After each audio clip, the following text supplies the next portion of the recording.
Humanity leans in the direction of calling evil good and good evil, substituting darkness for light, light for darkness, substituting bitter for sweet and sweet for bitter.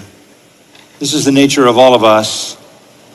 To believe lies, to follow the father of lies, to overturn right and wrong.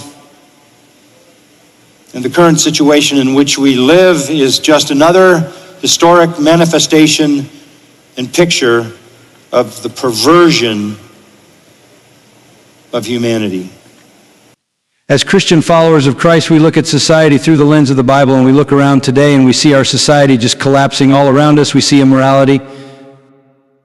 We see theft. We see lies being traded for truth, and people just believing all the lies that are out there that are all around us, and we have to ask ourselves, what is going on? Where are we going?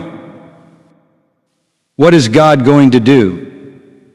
The truth is a very hard thing to find these days. With the acceptance of lies and new narratives being thrusted upon society, we must continue to seek truth in our only source, which is God's Word, the Holy Scriptures. As you examine God's Word for yourself, you will find many truths that are uneasy and even having horrible endings to those who followed crooked leaders in their lies. Just as Israel had done so for thousands of years, they followed their own way and the evil leaders, living for their own desires, which is idolatry, resulted in one thing: God's judgment. And it is certain that any nation turning their backs on God and going about their own way and their own path, they will experience the same devastation as we can see in the Old Testament. The prophet Jeremiah in chapter 9 writes of the painful sight that he saw as he sat lamenting over the destruction of Judah due to their idolatry and turning away from God. In the 3rd verse in chapter 9, Jeremiah wrote, "They bend their tongues like their bow. Lies and not truth prevail in the land, for they proceed from evil to evil to evil. And they do not know me, declares the Lord." Going down to verse 11, this is God acting out his wrath. It says, "I will make Jerusalem a heap of ruins, a haunt of jackals, and I will make the cities of Judah a desolation without inhabitant." So basically, God is saying he will wipe out any nation just like he did Judah and Jerusalem, all for one little thing of not following him. Turning their back on God caused his patience to run out, and his justice has to be delivered. John MacArthur uses verses from the book of Isaiah to show how God dealt with the Israelites in his account in their disobedience to God.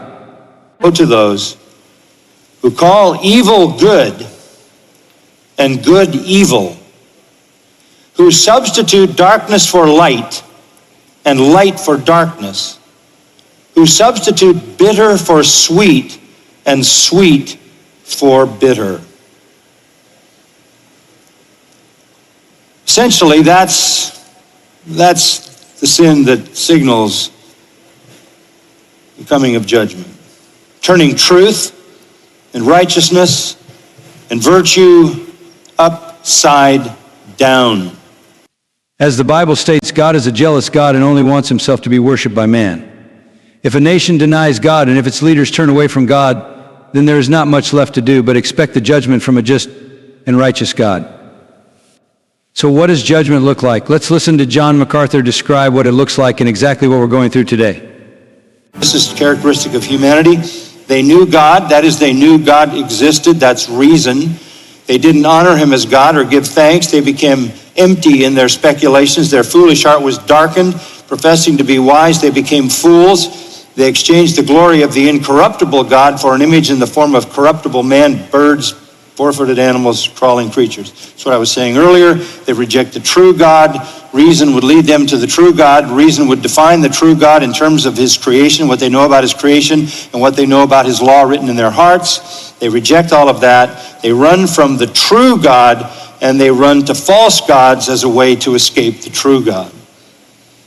So what does God do in response? This is one of the most profound passages in the Bible. God gave them over, verse 24. That is a legal term, handed them over to punishment, handed them over to execution, handed them over to sentence. God gave them over. Verse 26, God gave them over. Verse 28, God gave them over. 3 times, God says, you're guilty of rejecting me, rebelling against me. I turn you over. To what? God gave them over, verse 28, to a depraved mind, a mind that doesn't function. They can't think straight. That's when you have a political party that builds its party platform on killing infants in the womb, destroying the family, elevating homosexuality, transgender perversion, and they're proud about it.